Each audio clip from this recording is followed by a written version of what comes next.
was exciting. How was everybody today? Good, thank you. Let's see. Trying to keep cool. What happened to spring? That used to be a thing, didn't it? I feel like we went from cold, terrible weather to now it's too hot to go outside. Coming back Yeah. next week. Yep, next week. Perfect. We did have 2 days over the weekend. I'd say one. Sunday was pretty rainy. I don't know. But yeah, Saturday was perfect.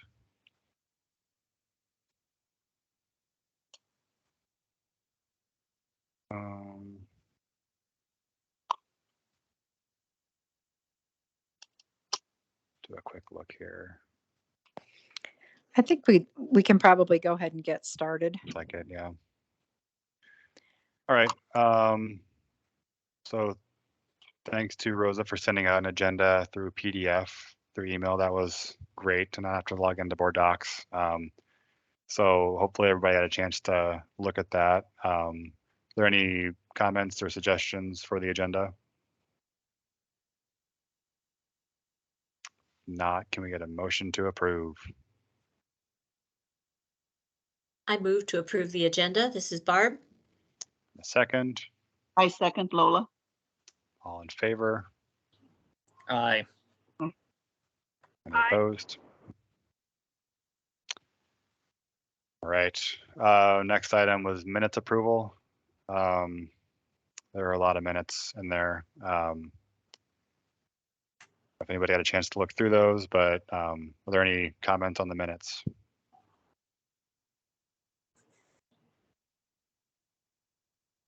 We had a motion to approve. Move approval of the mass of minutes. A second, I second the move to approve the mass of minutes. all in favor of approving the massive minutes? Aye. Any opposed? Aye. All right, over to BTC for the investment update.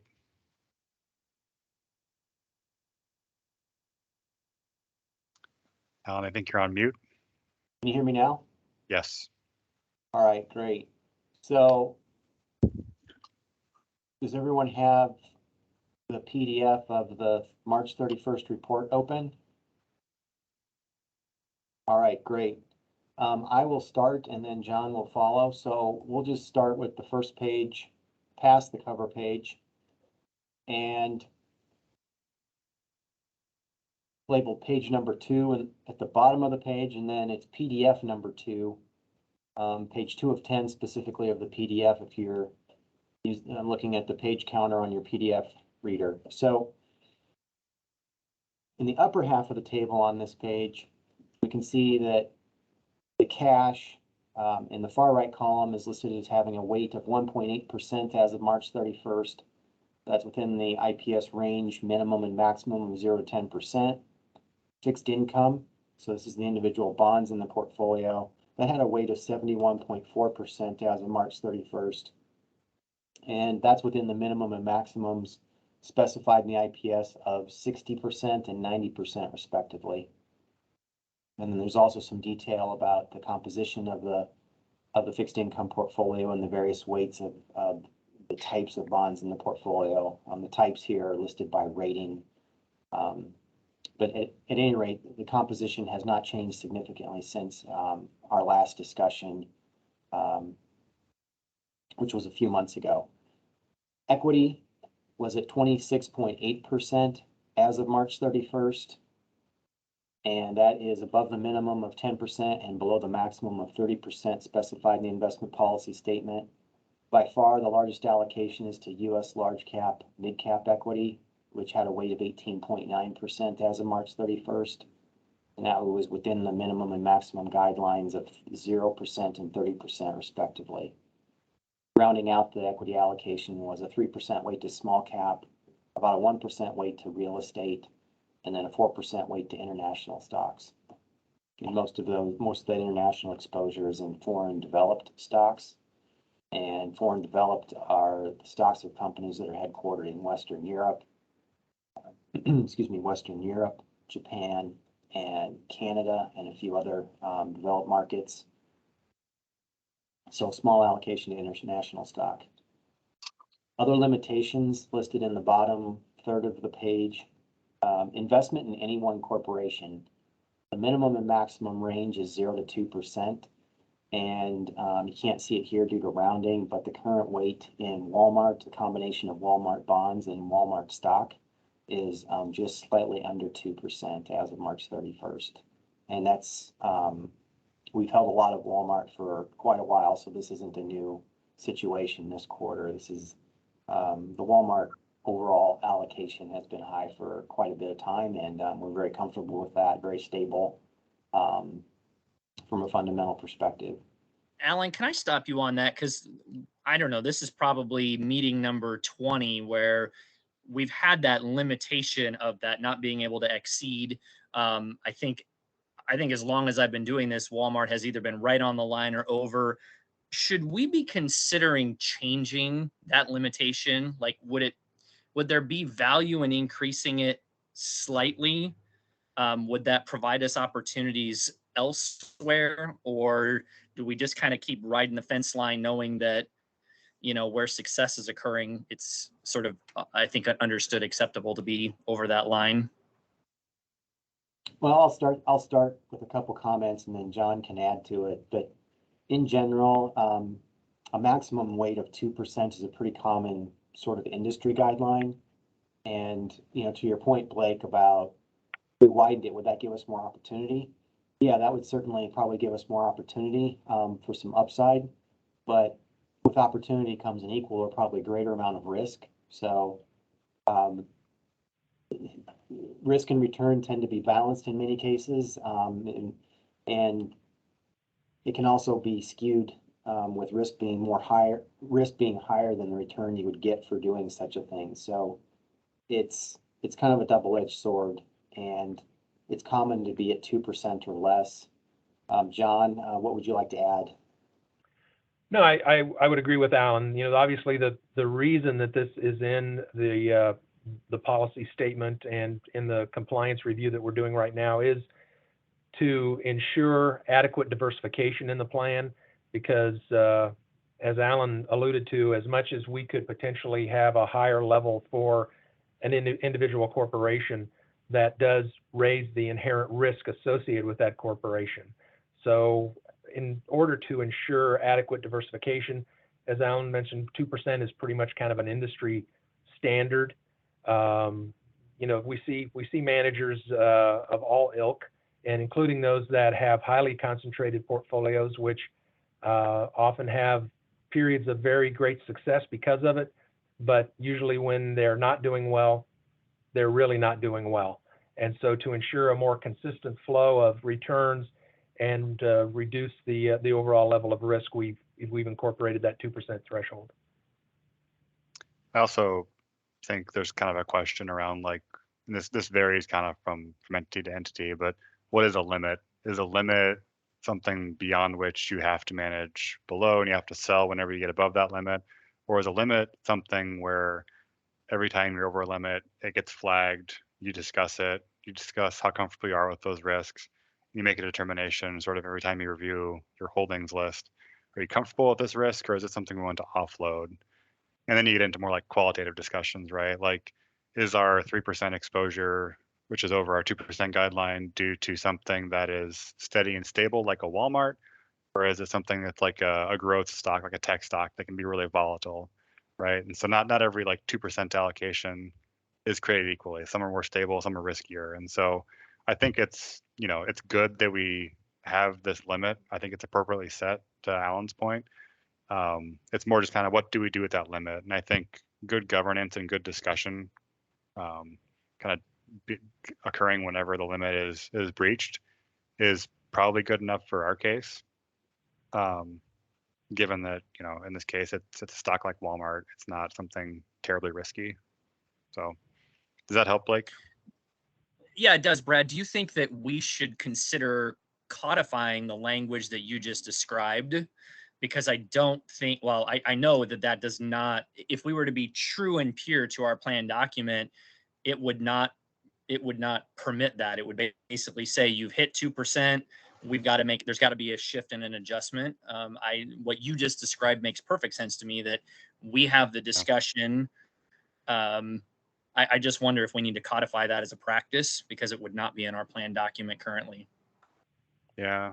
I don't know if it's common for IPSs to have like specific cure language around like, what if we are in breach of a limit? I don't know.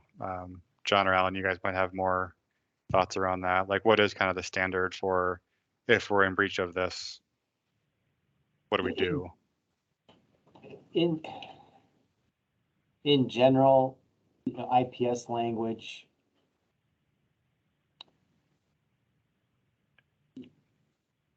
almost in every case I can think of, it's discussed with the client.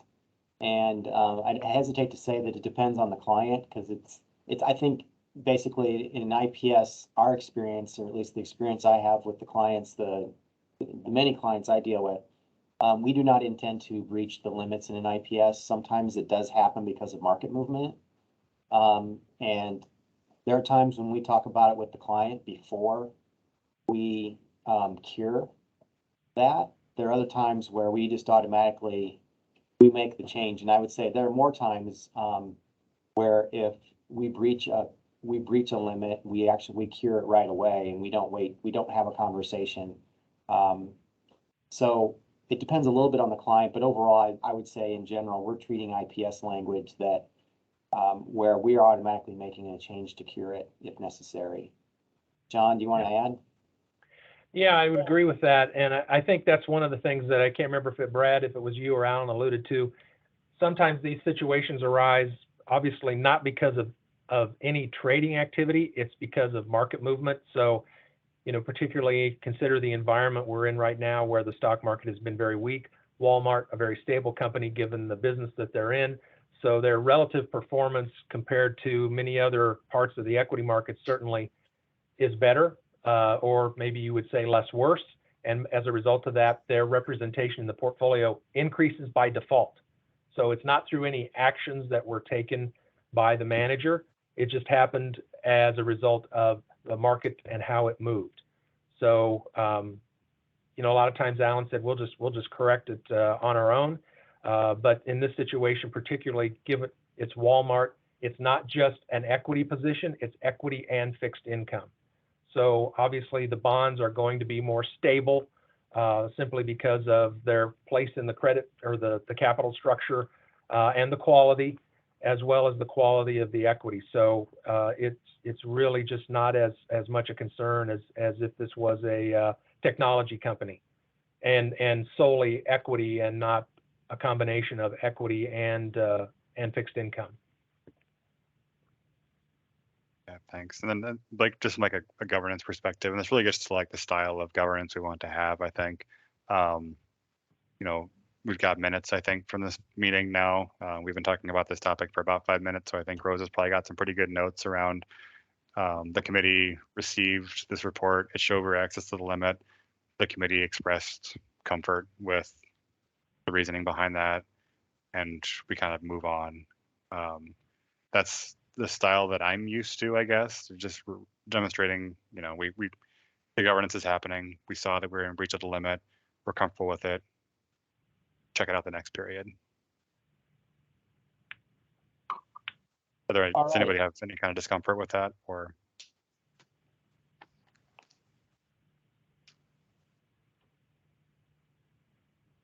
All right. Go ahead, Alan. Okay. Just finishing off with a couple of points on the table in the bottom third of the page. The weights of various fixed income asset classes are shown. So mortgage-backed securities, that's what MBS means. That was 6.9% of the weight as of March 31st. Corporate bonds, 44% of the weight. Municipal bonds, 17%.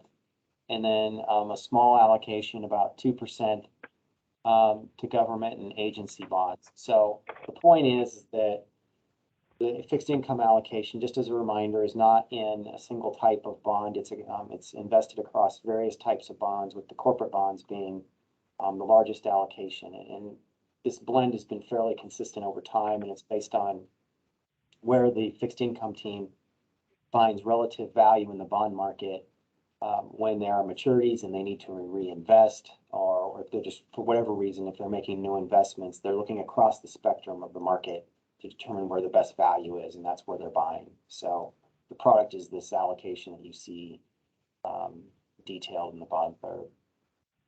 Moving on to the next page. Sorry, just one question on the bond portfolio. Do we have any like big reinvestments coming up, or any like large bonds that are maturing that will be reinvesting at a higher rate?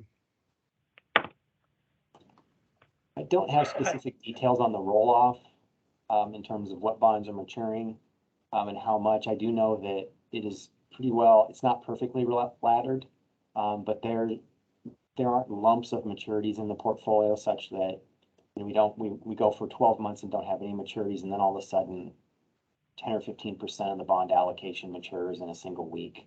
The portfolio isn't, it's more spread out in terms of maturity than that, but definitely there are maturities that are occurring this year, and the maturities occurring this year aren't, the amount of maturities from year to year is different, but not so different that you would characterize the maturity schedule as lumpy. What that does, Brad, is it does give us an ability to invest. Right now we can invest at higher rates on some of these things, but still some of these bonds have such high yields that from a long time ago that maybe investing at lower rates. It's really kind of a mixed bag in this market at this point in time. Sure. Just more reacting to some comments I think I've heard from Blake or others in the past that, you know, we have bonds that we brought on at 6-7% from the good old days, and now we'd be reinvesting at 2.5%, and how terrible that is. Now it's relatively a better environment to be investing that. Spreads are a bit wider, rates are quite a bit higher. So some of that concern around having to reinvest in fixed income securities at a low rate could sort of be alleviated. And I guess, I don't know, there is some steepness to the yield curve right now. Is there any, for some of these, like, I don't know, liability driven investing portfolios that you have, is there any talk of like extending duration right now? So you have some shape to the curve, right? So do you maybe take smaller market value losses on some bonds that are maturing a couple of years from now and look to extend duration while rates are at a relative high? Yeah, that is a conversation that we're having right now, given the movement in rates, and taking a look at those liability-driven portfolios. In the total return strategies, we're pretty much right neutral on duration. The performance has been good because of the structure of the portfolios in terms of the composition. But in the liability-driven, certainly, yeah, that's something that we take into consideration. Is, you know, are there swaps that we could do out of short-term maturities into some longer term to capture that higher yield? So those are the types of things we're looking at now. Yeah, I was going to echo. I was going to ask that same question. You know, as we think about the last 2 or 3 years, some of those bonds that we would have taken out, you know, do we have some swap options? Are there some places there where we may be able to, I don't want to say recoup, that's not the right word, but basically improve the status overall. And so if we could get a report or a kind of a general sense of that sometime over the next, 3 or 4 months, that would be really helpful. Okay, we can do that.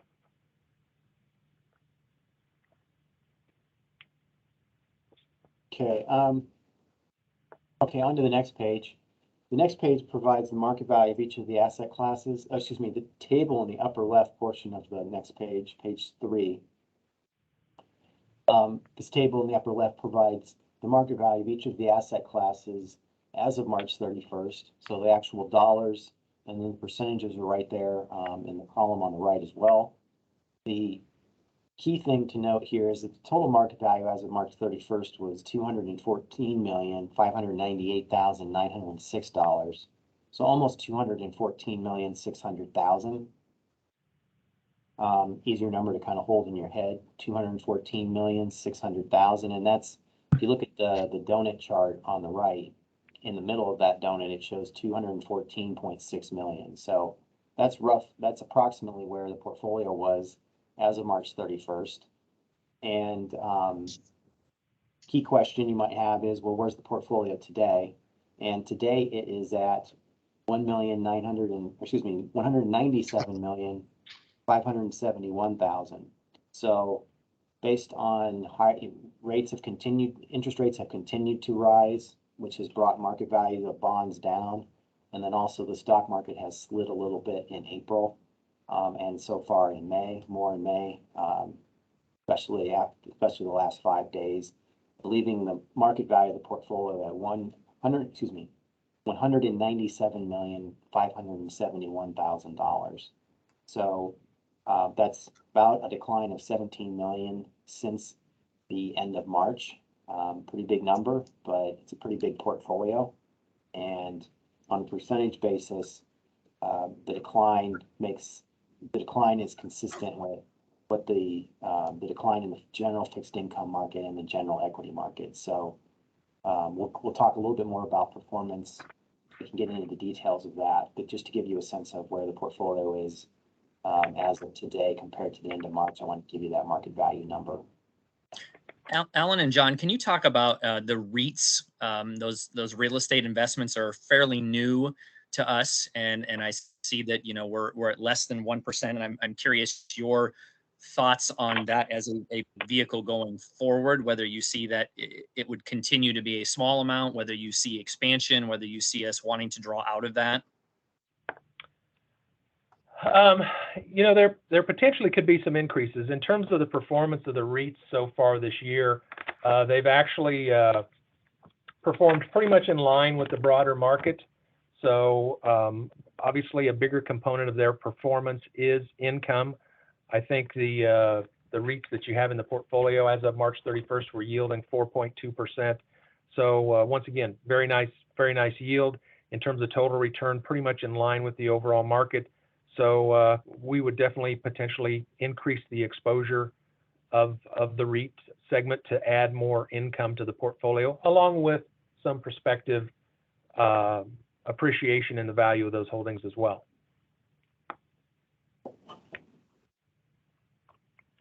Okay, the bar chart in the bottom left of the page shows the composition of the asset allocation at March 31st for various years.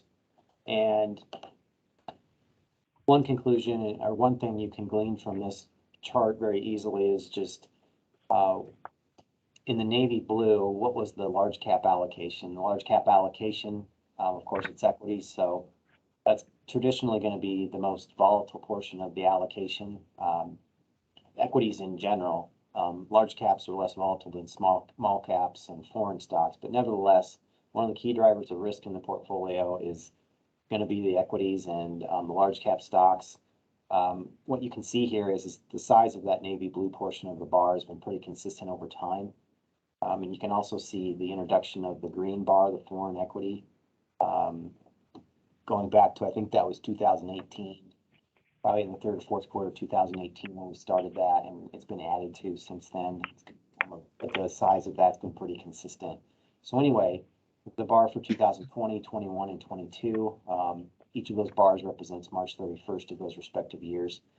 The different colors in the bars of those 3 years as of March 31st have been very consistent in size. And so that gives you a general sense that the risk from the portfolio has been pretty consistent as well across those time periods. Can I ask a context question for some of the folks who might have choked on, hearing that the market value of the portfolio went down by $20 million. In our fixed income portfolio, what is the current level of unrealized gain loss? And how often do we realize those gain loss versus expecting those to kind of pull to par over time? Good point, Brad. As of today, the unrealized gain loss, net unrealized loss, because some of the bonds are gains, some are losses, but on a net basis, the entire fixed income portion of the portfolio has a net unrealized loss of almost $4 million. So $4 million, pause on that number for a second. And so that's all due to the rise in interest rates. And to your second point, Brad, how often do we have to sell and realize the loss?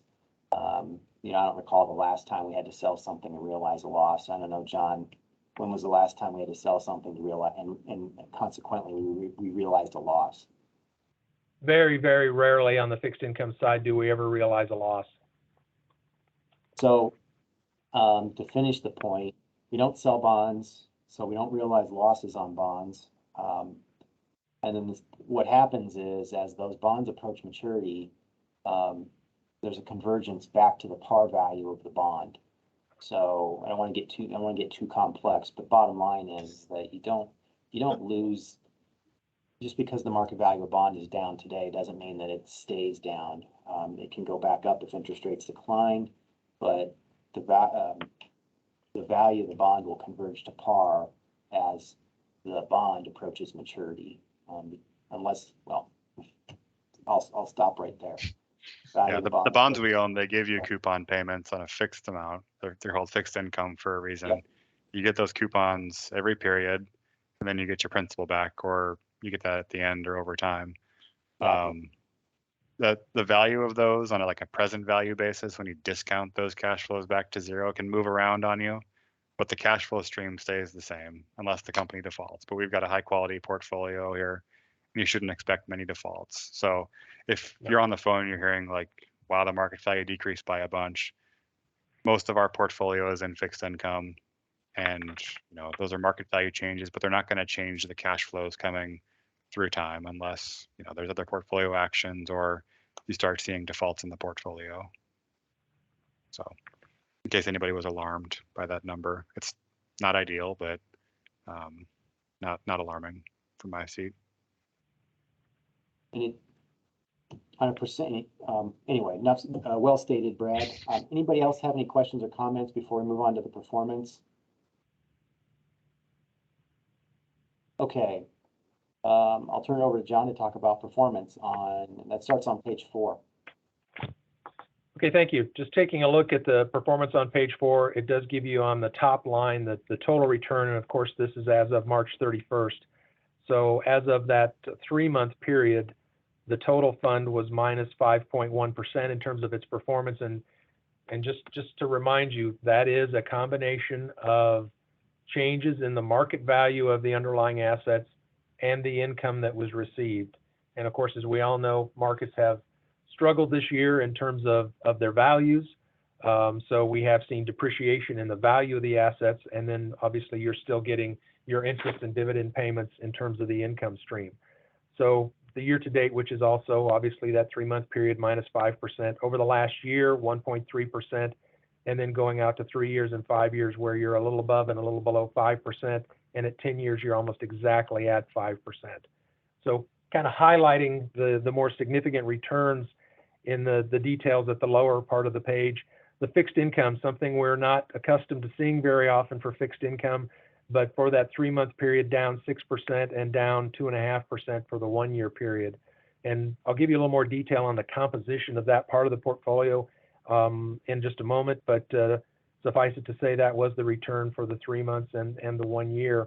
When you take a look at the tax-exempt fixed income, just as a reminder, it's not really tax-exempt municipal bonds. They are municipal bonds, but they are taxable. So they should also be compared to that aggregate bond index directly above it. So you can see they were down about 5% versus minus 5.9% for the 3-month period, and actually only down 1.2% versus minus 4.2% for the aggregate bond index. And then the overall bonds were only down 2.5% to compared to the aggregate bonds at minus 4.2 for that 1-year period. Moving on to the equities for the 3 months, down 2.4%. That was versus 1.5 for the benchmark. And you recall, we do use a value benchmark because overwhelming portion of the equities are in large and mid-sized companies that are more value oriented, and we have done that historically because of the additional income generation. As interest rates have come down on the bond investments, we have focused extensively on generating more income from the equity side, and that's why we have tilted more heavily towards that value side. And I'm going to give you just a little perspective in terms of how things did for that 3-month period. You can see the value index, the benchmark there, down 1.5%. A growth benchmark was down about 9%, and the overall benchmark for the overall market was about -5%. So for the last few years, you've seen better returns out of growth stocks relative to value stocks. Many times, in most cases, growth stocks, little to no dividend yield. That's why we had focused on the value. And now we're seeing, from a total return perspective, much better performance from the value segment of the market as opposed to the growth. And just to give you a little example of how that worked over the 3-month period. And that continues through the year-to-date period as of today, where value stocks have held up much, much better than their growth counterparts. Many times of what we've seen in terms of growth stocks, they trade or have historically over the last few years at a much more expensive valuation. As we've seen interest rates go higher, one of the key things that has developed in the equity market is investors have said, you know what, the valuation on some of these really high growth stocks, I'm not comfortable with at this level of interest rates. So we're going to bring the value of those stocks down. And they've done that much more aggressively in the growth segment of the market than the value segment. So in that regard, the portfolio has benefited from that emphasis on value so far this year. Just turning to the next page, on page 5, we'll start getting into the individual components of the portfolio. And the first one is the fixed income. And I wanted to touch on this. Right now, your current yield is 4.3%. Your average quality is AA3, which is very solidly in the investment grade camp or higher quality. Your average maturity, what we've seen over the last, year or so, maybe even longer, is your maturity, your average maturity and your duration are somewhat converging with your benchmark. We were much longer several years ago as we extended maturities out to grab additional yield when that was more readily available option. But over the last year and a half or so, you've seen the convergence of the maturity and the duration of the portfolio relative to the benchmark. You can see maturity at 9.1 versus 8.8, and the duration is exactly the same. So one of the reasons for the lower return relative to benchmark for the bonds over that 3-month period ending in March is because, as you see in the middle section here in terms of sector allocation, you have a lot more exposure to corporate bonds than the benchmark does. You can see the benchmark has 25% of its exposure in corporates, while your portfolio is about 62%. And the reason for that is we get higher yields on the corporate bonds than we do on government bonds. So as the market declined for fixed income and rates went up, the corporates went down a little more than the government securities, so that hurt performance a little bit. And that's why, as you see that dispersion in terms of the corporate positioning relative to the benchmark. As you look at that bottom corner on the left-hand side, the quality distribution, you can see that overall your portfolio is reflected in that average quality in the top panel on the left-hand side, AA3 versus the market at AA2.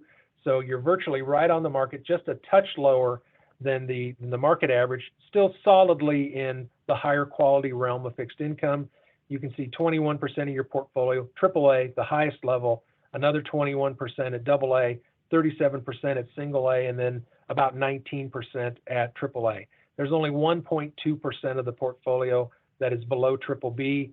BBB is the dividing line where it's considered investment grade or not. So once again, a very solid, high quality portfolio. As Brad and Alan alluded to earlier, very rare that you would ever see any type of default in the holdings that you have in your fixed income portfolio.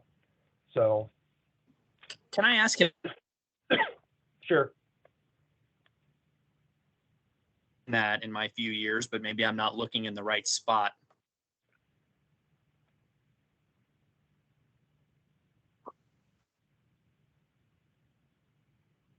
I'm sorry. I didn't hear everything. I'm sorry. My question was just if we have seen defaults and if that's something that I'm missing, in our reports. Is that something that it seems like should be monitoring to look at? I am not aware of a default that has ever occurred in this plan. So it has very much been focused on a very high quality throughout its life. And like I said, I cannot recall. I'm struggling to think of how many defaulted bonds I've seen in my career in terms of client portfolios. And wow, I'm struggling to think of any. It's just not something we have historically had as a focal point. We've tended to focus on the higher quality portion of the fixed income market.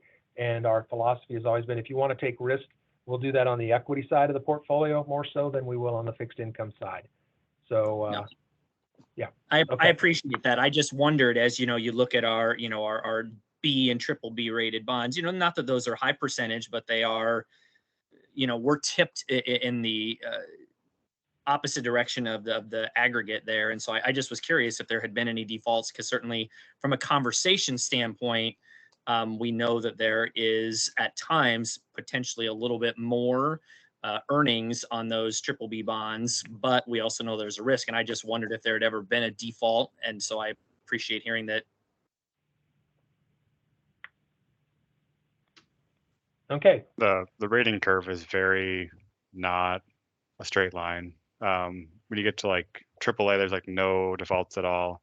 You get down to triple B, there are some defaults. You get below that, it starts to pick up pretty materially, especially when you get to like junk status. Then your probabilities for defaults are much higher.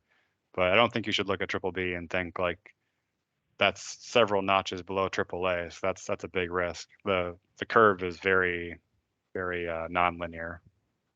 Yeah, and just to give you a little more definition of the various tiers of ratings, obviously on your report you see the A ratings, triple, double, single, then you see the Bs. Well, there's another whole tier of Cs, triple C, double C, single C, and then you get down to D, which is default. So while you do have that 1.2% in the double B area, there are a lot of tiers below that before you actually get down to that default rating. So, okay, moving on to page 6. Taking a look at the value segment of the portfolio, focusing on the large and mid-cap stocks. One once quick again, question before you roll yes. on. One quick Sure. question, John. With the infrastructure bill, has that affected municipal or treasury bonds of that type? And if so, is that something that we are looking at as well? We haven't seen that like we did coming out of the financial crisis. We had the Build America bonds that were a very nice addition to the fixed income spectrum back in those days, where they were taxable bonds issued by municipalities for infrastructure projects. But there's been no discussion that I'm aware of doing something like that in the current legislative structure. Thank you. You're welcome. Once again, moving on to page 6, just taking a look at that upper left-hand corner. Once again, for our value stocks, we do figure on or concentrate on 2 key metrics: the price earnings, which is a measure of valuation, and that dividend yield. And you can see the price earnings ratio, the measure of valuation, less than the benchmark as of March 31st. And the dividend yield higher at 2.5% versus 2.2%. So at that time, you were getting probably about the same yield as a 10-year Treasury. Now the 10-year Treasury is just under 3%, so it's moved a little higher, but still very solid cash flows being generated within this portfolio. Directly below that information, you can see the sector allocation, and we do have some deviation from that benchmark in terms of the percentage breakdown. One of the bigger ones being energy. We do have about 10% of this segment of the portfolio in energy stocks, which have done very well. Energy has been the best performing sector in the equity markets this year, as we've seen the price of oil go up between 30 and 40% year to date. And so that commodity price increase has flowed through to the stocks in that segment of the market in the energy sector. So that's been a very positive development for the market. Another area that we have a little bit of deviation from is the information technology. We're still a little overweight there, not as much as we were in the past, but that's probably about the other most material differential between that and the benchmark. Top 10 holdings, no surprise given our earlier conversation, Walmart at the top. So within this segment of the portfolio, it represents 3.7%. Overall, as we talked about, between these shares and the bonds that you have from Walmart, that represented 2% of the overall portfolio. And as you peruse this list of names, obviously a lot of very widely known, commonly used names: Walmart, Procter & Gamble, Target, Home Depot, Johnson & Johnson, etc.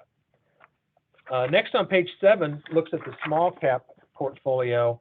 Once again, positive in terms of having a lower valuation relative to its benchmark with a price earnings at 14.4. Dividend yield not as high at 1.4%. And then you can see in terms of the allocation across the various economic sectors, one that stands out is communication services, where we have no representation in this segment of the portfolio versus your benchmark at 2.4%. So that one, like I said, kind of jumps out at you. You will notice that in terms of the energy component, we are overweight here as well.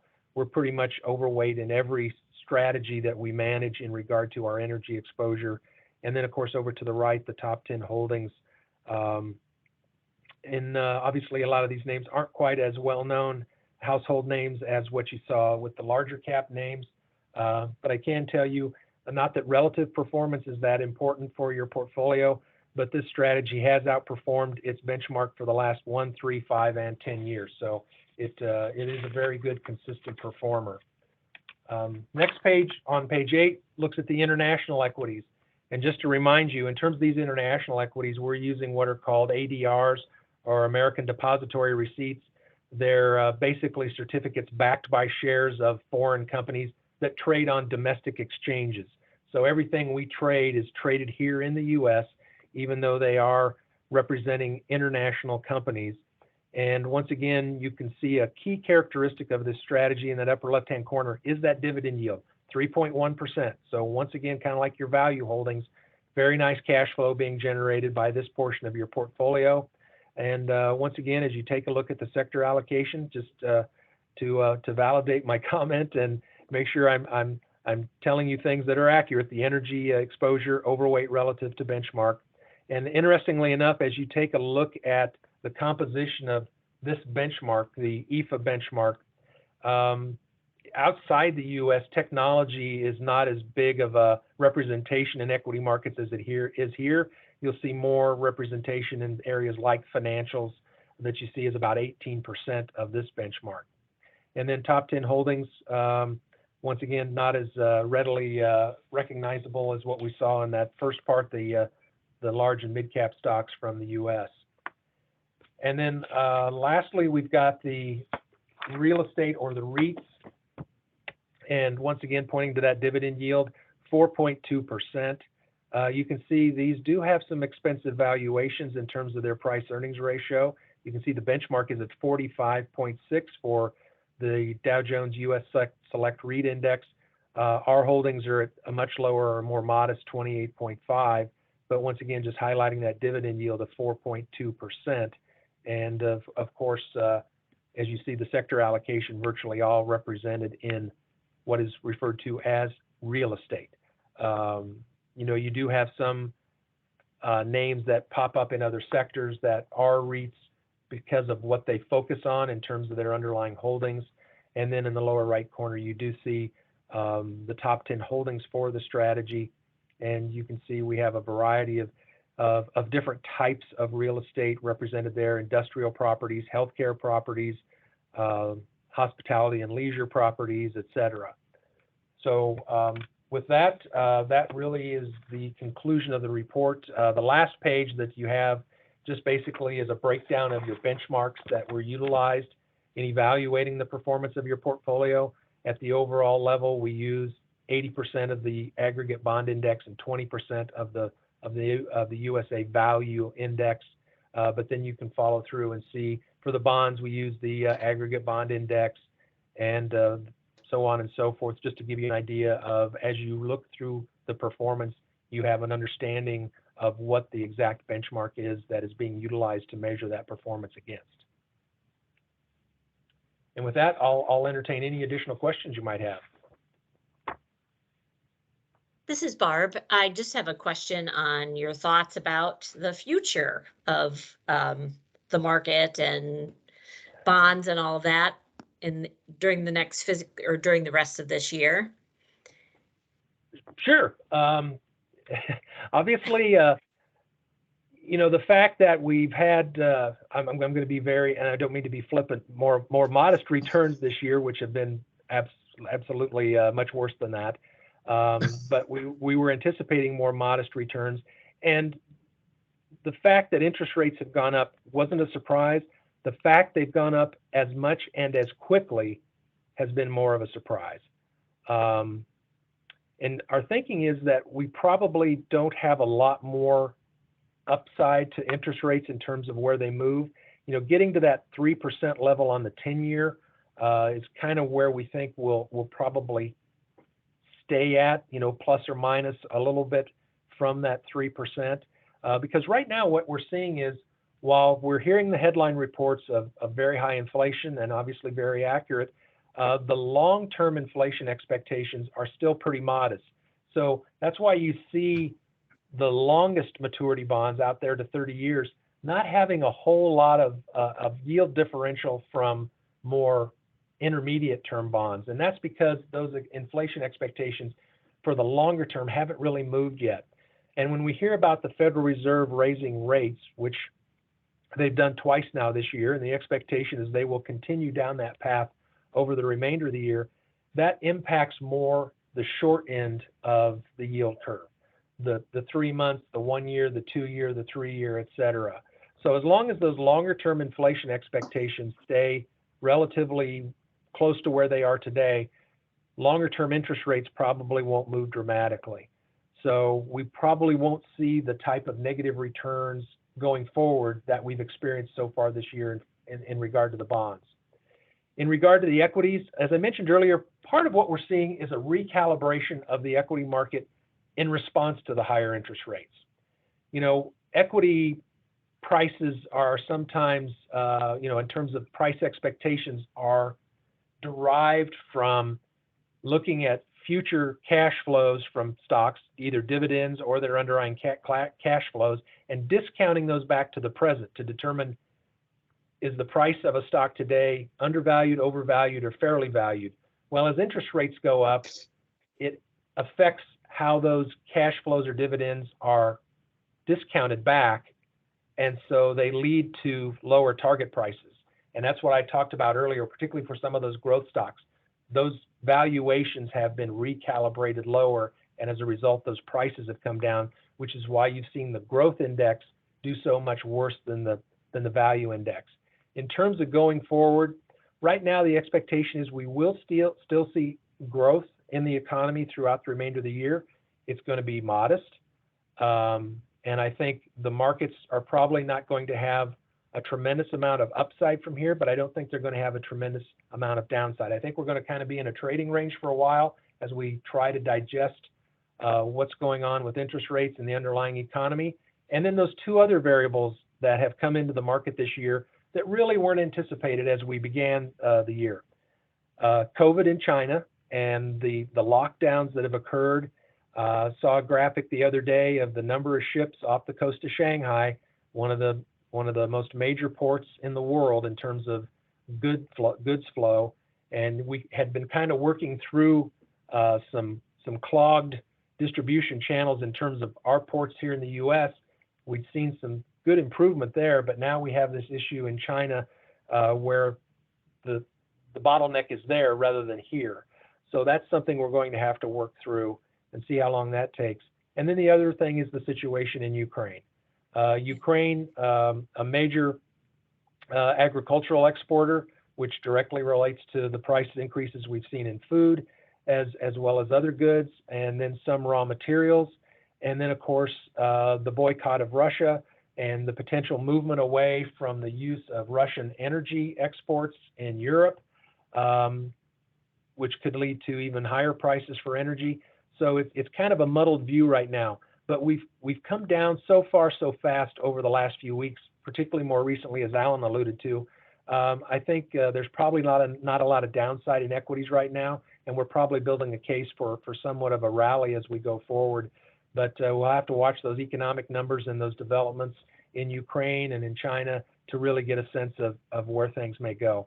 And I realize that that was a whole lot of talking and not a lot of definitive outlook, but I think just to sum it up, we don't think interest rates are going to go materially higher on the long end, and therefore bond returns will not be as negative as what we've seen so far this year. The equities, we've already taken a pretty good hit in terms of performance.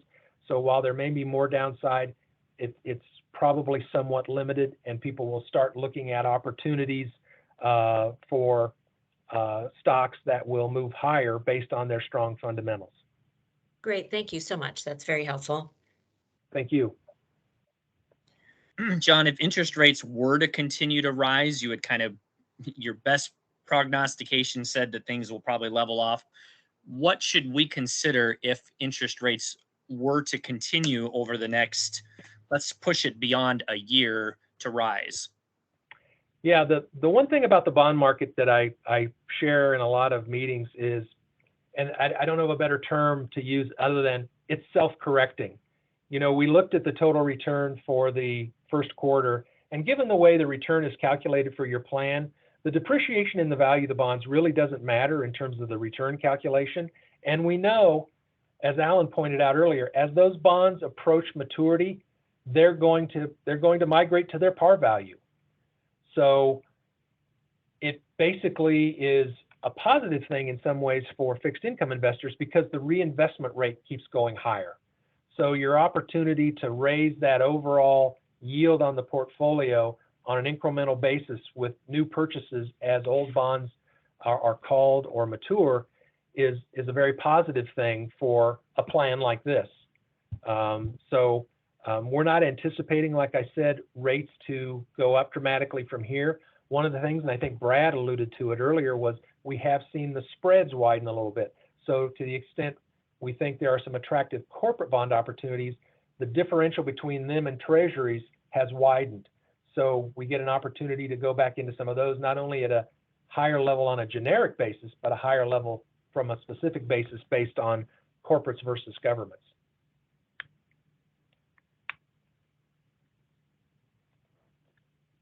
Also kind of depends like what's driving the higher rates too, right? Is if you have long-term rates going up much higher, it's either growth expectations have increased, which is great, or there's a consensus that inflation has become entrenched and we're looking at long-term higher inflation rates, right? Right. So the driver of the change in rates matters a lot.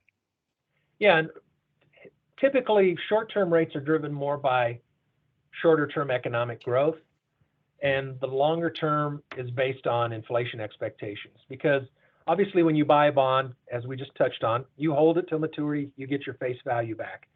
But the value of those cash flows in real terms is much less in a long-term bond in a higher inflation environment that Brad's alluding to. So that is very important. And as I mentioned a moment ago, right now, the long-term inflation expectations are still pretty modest. There's a figure that's utilized and it's market derived. It's called, and maybe I've shared it in this meeting, it's called the five-year forward. And basically what it does is looks at the 5-year inflation rate that's expected 5 years from now. That has moved higher, but I think the most recent I saw, it's still under 3%.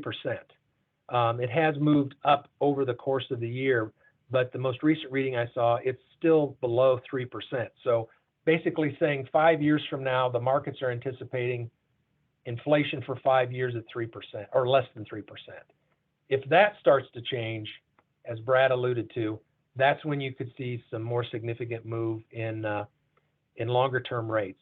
But negative rates of return are very rare in the fixed income. I think since in the last 40 years, I think maybe 3 years have seen negative returns in fixed income because of that self-correcting mechanism that I've talked about. So once again, we're experiencing somewhat of a rare environment right now, particularly with the movement they've had in terms of the magnitude in such a short time frame.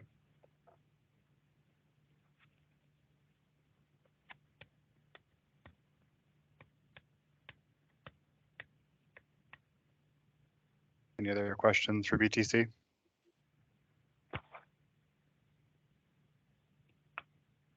All right, thanks, guys. Thank you. Yeah. Next thank you. on the agenda, we have an update on the TCG engagement. Is that you, Kathy? That is me. I am continuing to work with Mr. Cochran from TCG. In fact, I just got an email from him during this conversation. He wants a little bit more information about our current 403B plan, 457 plan, and so he can formulate some of his recommendations going forward as to maybe funding of his projections. We do have a meeting scheduled next week, I believe, with, I can't remember if it's this week or next week, with Shashank, Tom, Matt, and myself, and TCG to talk about their findings prior to our meeting on the 1st of June. So that's kind of where we stand right now. I don't have a lot of specifics to provide other than, they're asking more questions on funding. So to me, that's a good sign that they're getting ready to formulate their final recommendations. Any questions on TCG?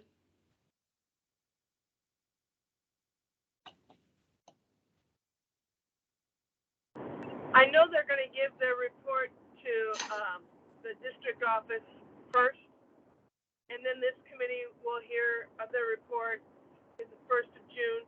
Is there a time when it will be shared with our larger constituents? I think, Jessica, once we get the printed report and we as a committee discuss it and it becomes a finalized recommendation, then we can put it in a more public forum to share out.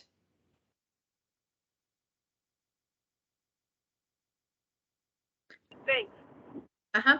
I also wanted to take liberty to bring something up in my update that from our last meeting. In our last meeting, we talked about communication with the retiree group. And I had made a comment that I had received a phone call from a retiree, and it was a rather long phone message, and we talked about it. I want to apologize if that came across as a condescending or a disrespectful comment. My intention there was to say our communication is working, people are getting a hold of us, and I did not mean that in any way, shape, or form that we didn't want to hear from the retirees. We definitely want to hear from that group. So please, if it came across that way, I apologize. That was not my intention.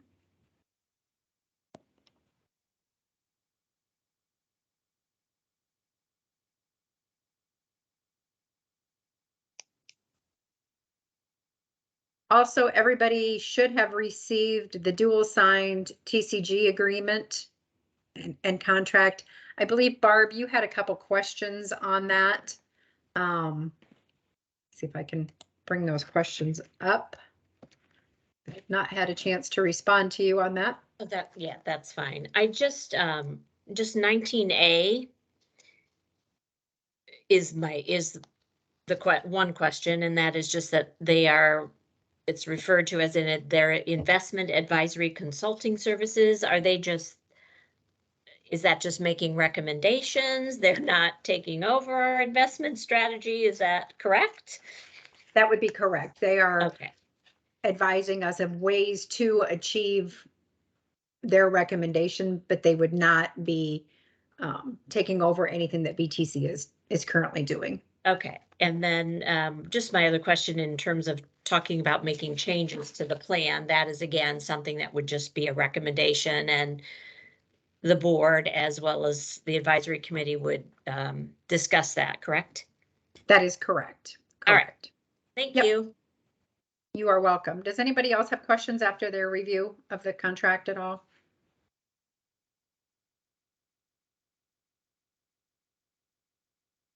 All right, Brad, what's the next agenda item? Next on the agenda is committee membership update. We've got a new vacancy that we probably want to fill. Kathy, do you kind of lead the discussion on this one? Yeah, go ahead. Yeah, Brad Hudson has resigned from the committee. due to some other obligations. And so we will be looking for any nominations for a community member who would be willing to serve on this committee. If any of you have names of a community member who you think would be a good person to add to this committee, please send those my direction. And then in one of our upcoming meetings, we can talk about nominations and move forward on a community member. Ideally, someone who has experience in the pension world would be great.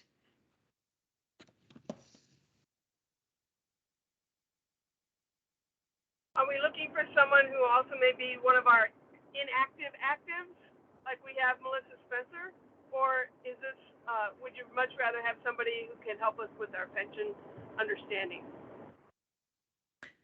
My personal opinion is that the community member to me would be somebody who wasn't a participant. I think we do have Melissa already, and so we're highly concentrated in individuals who have a vested interest in the plan. And it would be nice to have somebody who's kind of a third party and has an outside viewpoint.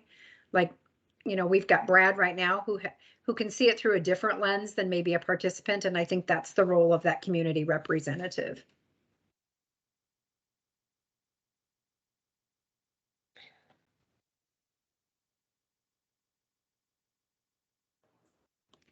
I also think when we look at that nomination, we also need to go back and look. I think we have been remiss on our reelection of people, and I want to just verify the dates on everybody's terms and make sure that we have everybody properly elected into their positions. And I think that's a great time to do that. I have no idea. I think we all When kind we of were all just got elected. lost. Yeah.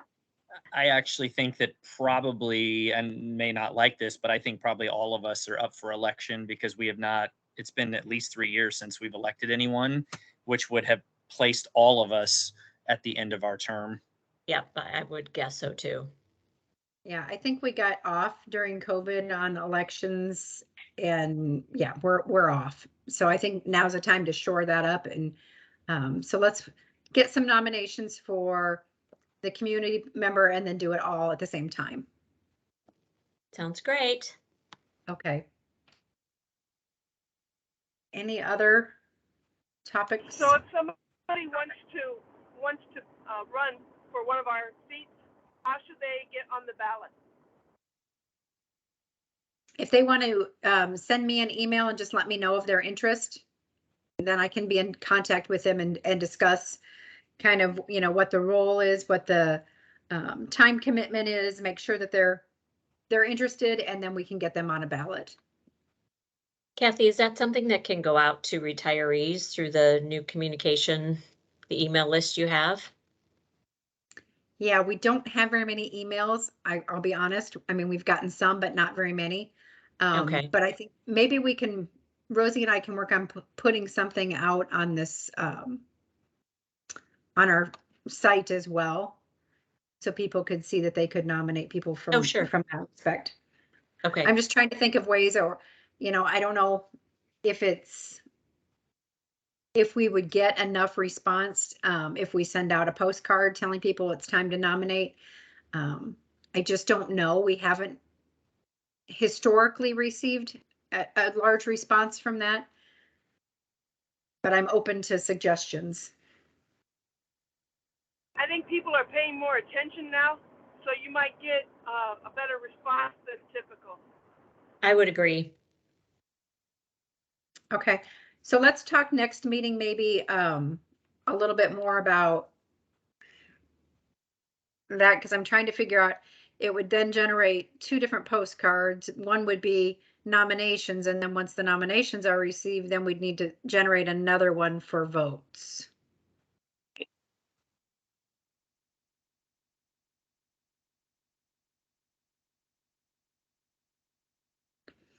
So let's That sounds right.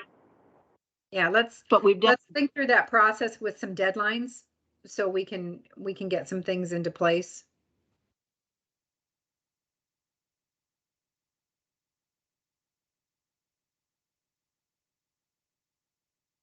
I agree. Deadlines are good. Yeah, because ideally it would be nice And I don't think we'll hit this ideally just because of mailing time and response time. It would be nice to have it for a July 1 start, that we have the plan clean with all new members on it for July 1. Yeah, that'd be great. I mean, that's my ideal vision. Whether that happens or not, we might need to kind of back into that timeline to see how much prep time and response time we need to allow for each one of those.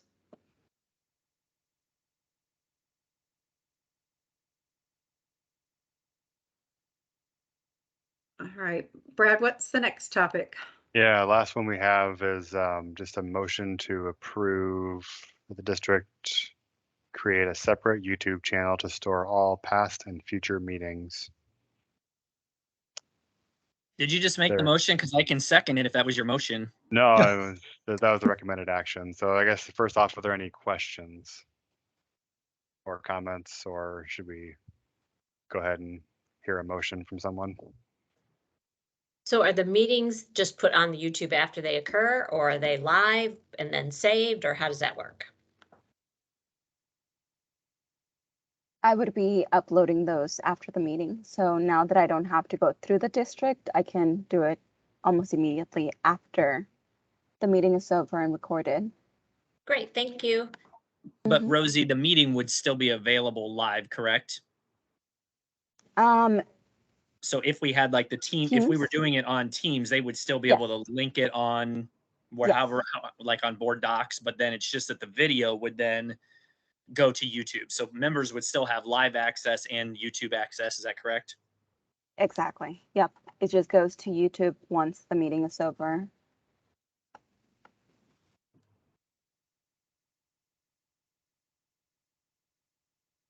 All right, I make a motion that the DMTRS creates the YouTube channel and says thank you to Rosie. Can we get a second? I second it. Who would like to like and smash the subscribe button for this recommendation? All in favor? Aye. Sorry. Aye. All opposed? I, Sorry, that was a bad attempt at humor. And All right, thank you. that's a wrap. Next meeting will be 18th? June. Yeah, next week. The larger group meeting will be June 1st. But yes, we'll have our normal meeting next week. Brad, is that called actuary humor? I was thinking millennial humor. I don't know. Okay. Like and smash that subscribe button. I don't know. Good job. Thanks. I just wanted to also let you guys know, the 25th of May, I will be unable to meet. So for our regular update meeting, if you guys want to meet and chat without me, you are welcome to, but I will be unable to meet on the 25th. It doesn't seem like it'd be terribly productive without you. So unless yeah, anybody that feels, doesn't make any sense. I agree, not productive. Okay, well, I didn't want to say you can't meet without me, so I wanted to give you an option. I think we can, unless anybody objects, I think we can go ahead and take a week Cancel off that one. during that week. Yeah. Thank you, everybody. Thank you. Thank you. Have a Thank good night. you. Stay cool.